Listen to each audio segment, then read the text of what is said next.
Fəsil 13. Ata, de görüm, sən Samirəni bəyənirsən? Aysel düzgü qarşısında hörüklərini açarkən soruşdu. Bəli, çox. Rüstəm səmimi şəkildə cavab verdi.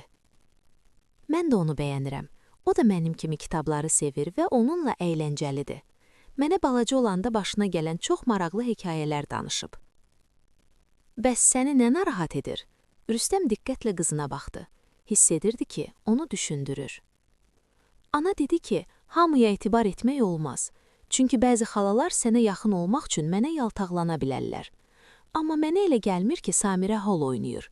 Axı kitab mağazasında o mənim sənin qızın olduğumu belə bilmirdi, deyib sual dolu baxışlarla atasına baxdı. Rüstəm dərinlən nəfəs aldı. Dərhal Nərminə zəng etmək istəyini güclə boğdu. Sonra Ayselin yanında diz çöküb sakit səslə dedi.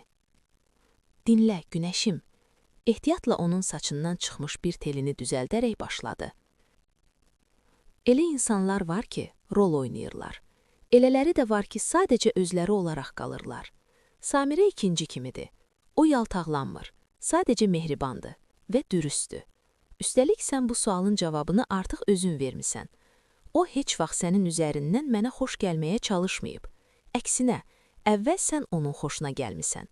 Mənə gəldikdə isə, açığı heç özüm də əmin deyiləm ki, mən onun xoşuna gəlmişəm. Aysel burnunu çəkdi.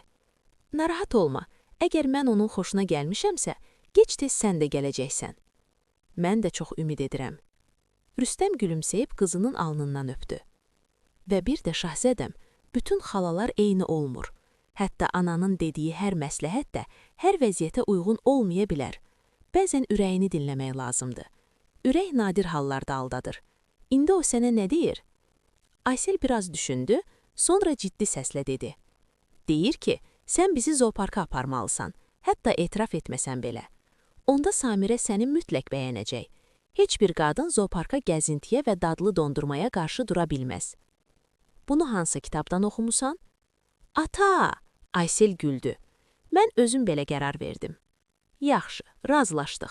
Amma unutma, heç kim heç vaxt ananı əvəz edə bilməz və heç kim də onu əvəz etməyə borclu deyil. Amma əgər ətrafında yaxşı insanlar olarsa, bu həmişə bir hədiyyədir. Samirə kimi? Samirə kimi, deyə təsdiqlədi və onu qucaqladı. Aysel əsnəyib yastığa uzandı.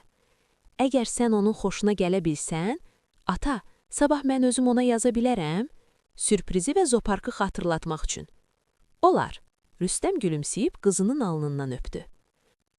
Aysel yuxuya gedənə qədər gözlədi, sonra sakitcə otaqdan çıxdı və dərhal telefonuna sarıldı. Özünə vaxt vermədən nömrəni yığdı. Sən özünə nə ixtiyar verirsən? Ona bunu necə deyə bilərsən? Hələ bir saat keçməmiş sənin fufuşqan qaçıb şikayət edib, elə bilirdim biraz daha möhkəm olar. Sən kimdən danışırsan? Nədir bu, səndə bu cür Samirə çoxdur? Sən Samirə ilə danışmısan? Rüstəmin səsi buz kimi oldu. Ona nə demisən? Dedim ki, uzaq dursun, qızımdan və ərimdən. Mən sənin ərin deyiləm. Hər sözü hökm kimi səsləndirdi. Və bu hər şeydən əvvəl mənim qızımdır. Sənin analıq təcrübən isə günlərlə ölçülür. Bir də həyatımıza qarışma və Ayşeli manipulyasiya etməyə cürət etmə. Yoxsa nə olacaq? Nərminin səsi isterikləşdi. Ona yenə anasını əlindən aldığını deyəcəksən, səncə səni və sevimli müəlliməni seçəcək? Mən deyəcəm ki, məni sən qovmusan, anam da təsdiqləyəcək. Qızını əlindən alacam, başa düşdün? Mən, nə sən, nə də o sadə qız əlinizdə qalmayacaqsınız. Rüstəm sakitcə zəngi kəsdi. Qara ekrana baxaraq uzun müddət yerində donub qaldı. Barmaqlarındakı titrəmə onun qəzəbini güclə saxladığını göstərirdi. O Nərminin isterikasının necə olduğunu artıq unutmuşdu. Amma indi xatırladı. Çox aydın. Dişlərini sıxaraq telefonu yenidən əlinə aldı və aydın, ölçülü səslə səsli mesaj yazdı. Mən bir daha sənin isterikalarının şahidi olmaq niyyətində deyiləm. Bu mərhələ mənim üçün bitib və geri dönüşü yoxdur. Amma səni xəbərdar edirəm. Bir də Samirənin yanına yaxınlaşsan və ya onunla danışsan, bütün əlaqə və imkanlarımı işə salıb səni analıq hüququndan həmişəlik məhv edəcəm. Pəncərənin qarşısında dayanmışdı. Telefon əlində. Başında dolanan fikirlər gürültü ilə toqquşurdu. Sinəsində qəzəb və acı bir anlayış döyünürdü. Nərmini yenidən həyatlarına buraxmaqla böyük səhv etmişdi. O qızı üçün ən yaxşısını istəyirdi. Amma onu və Samirəni manipulyasiya və intriqalar burulğanına atmışdı. O Samirəni buna qatmaq istəmirdi və bilirdi ki, hədəsi də sakit həyatın təminatı deyil, sadəcə müvəqqəti yanğın söndürmədi.